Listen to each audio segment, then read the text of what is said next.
Captain's log, stardate 5444.9.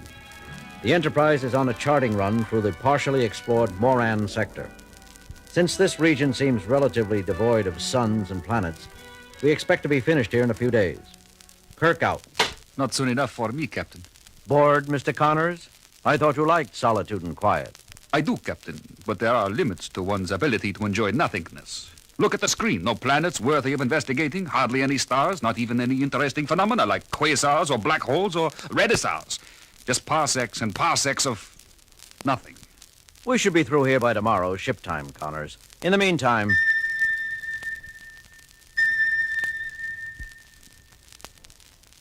Lieutenant Uhura. Yes, Captain? Aren't you going to acknowledge? Acknowledge what, Captain? Wasn't that an incoming communication? No, sir. I thought it came from the navigation console. Mr. Sulu. Not from here, sir. There, that's it. All systems neutral, Captain. It's not any of our instrumentation. What is it, Mr. Spock? I don't know, Captain. I've never heard anything quite like it. Commencing sensor scan. Uhura, are you sure nothing's trying to call in? Positive, Captain. No one on board is sending either.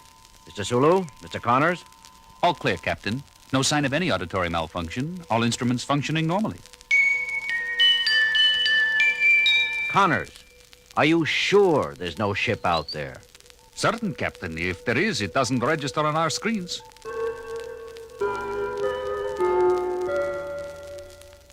Mr. Spock, anything from the computer? Nothing definite, Captain. We appear to have encountered a previously unknown physical phenomenon. There are faint indications it is highly localized while remaining diffused. That's contradictory, Mr. Spock. Quite, Captain. The computer is equally confused.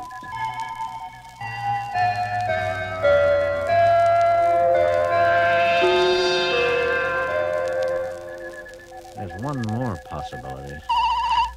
All hands, this is the captain speaking.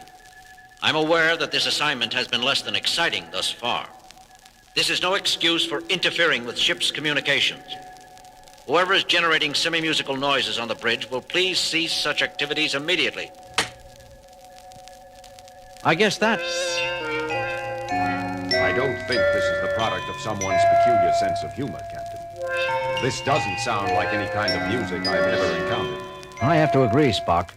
But if the source isn't outside the ship and it isn't inside, then where is it coming from? An excellent question, Captain. Captain's log supplementary.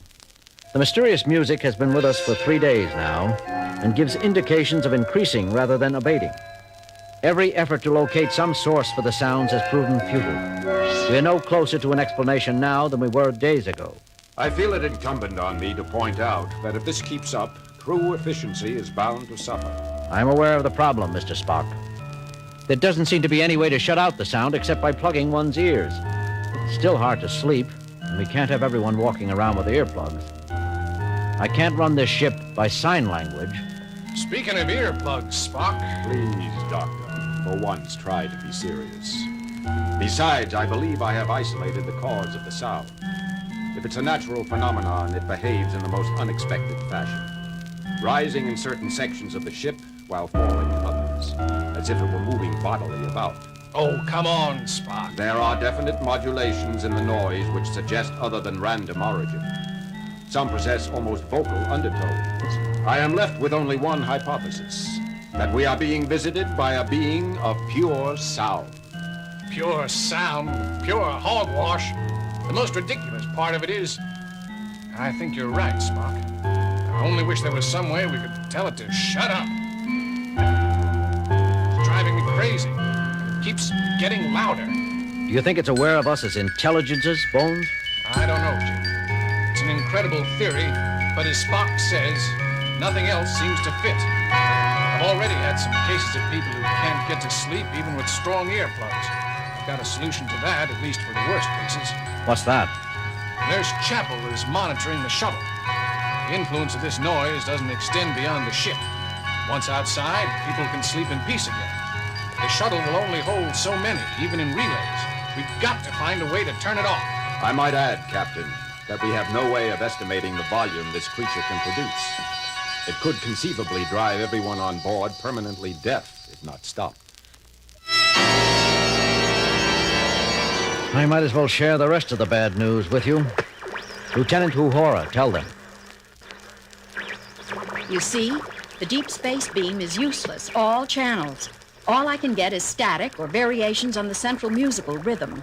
We're cut off. I'm still keeping several channels open for incoming calls, however.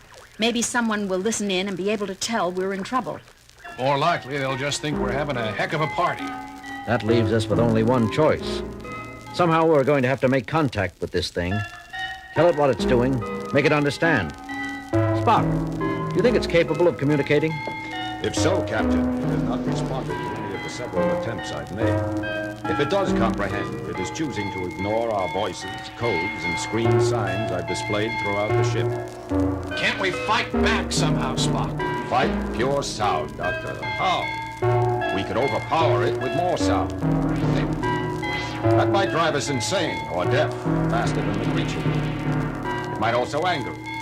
It might find a blast of artificial sound challenging, like another of its own kind. I cannot imagine what its belligerent response would be, except to guess it would not be pleasant.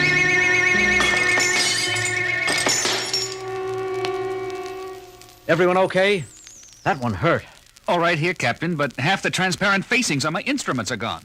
Damage reports coming in, Captain, from all over the ship. The danger is no longer theoretical, Captain. The creature appears able to reproduce any frequency it desires. Presumably, it is potentially capable of sonically destroying any substance on board. Whether it is doing this intentionally or inadvertently will not matter if it happens to hit upon the resonating factor of the human bone. We've got to make contact somehow. Maybe trying to contact us, Jim. It's liable to end up killing us trying to contact us. There's got to be a way. Mr. Sulu? Mr. Connors? Where's Lieutenant Connors? He left a few minutes ago, Captain, during that painful burst of noise. Lieutenant Connors, you left your post without... What is that thing? If someone would lend me aid. Here, let me. I recognize it, Captain. An Edoan Elysian. The triple keyboard operates an echo chamber, resonating valves made of bone, and something that rather resembles an earthly xylophone twisted into a Mobius strip. What are you going to do, Mr. Connors? Captain, the noise! My ears! Connors, what are you... I'm going to attempt to communicate with it, Captain. The only way we haven't yet tried. Mr. Spock spoke of fighting noise with noise. Somehow I feel there is a thing here that needs to be understood, not fought. I will start by improvising, trying to work from one of the aliens' themes. Music. We didn't try music. Continue, Connors. It's reacting, Jim. It understands. Keep playing, Lieutenant. The universal language, music. We've said it for thousands of years. I never thought I'd see it interpreted literally. Stay with it, Connors. I'm trying, Captain. How lovely. The alien as symphony. There's a logical classification for you, Spock. Mathematical precision is certainly inspiring, Doctor. Captain, I'm getting tired. I don't know if I can keep up.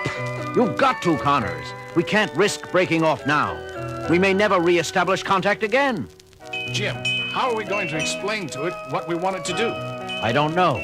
Spock? I don't know either, Captain. I don't know if the terms music and language are truly interchangeable. Connors, play something sad. Convince it all is not well. It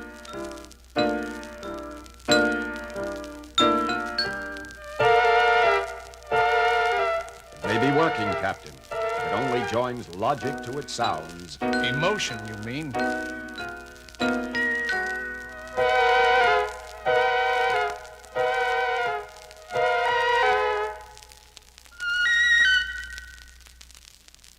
Jim, maybe it... No, it didn't understand. It didn't understand at all. It's no good, Jim. It didn't work. Wait, Bones. Give it time.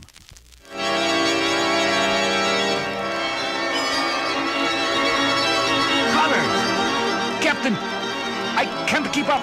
I can't. It's not possible. Do your best, Mr. Connors.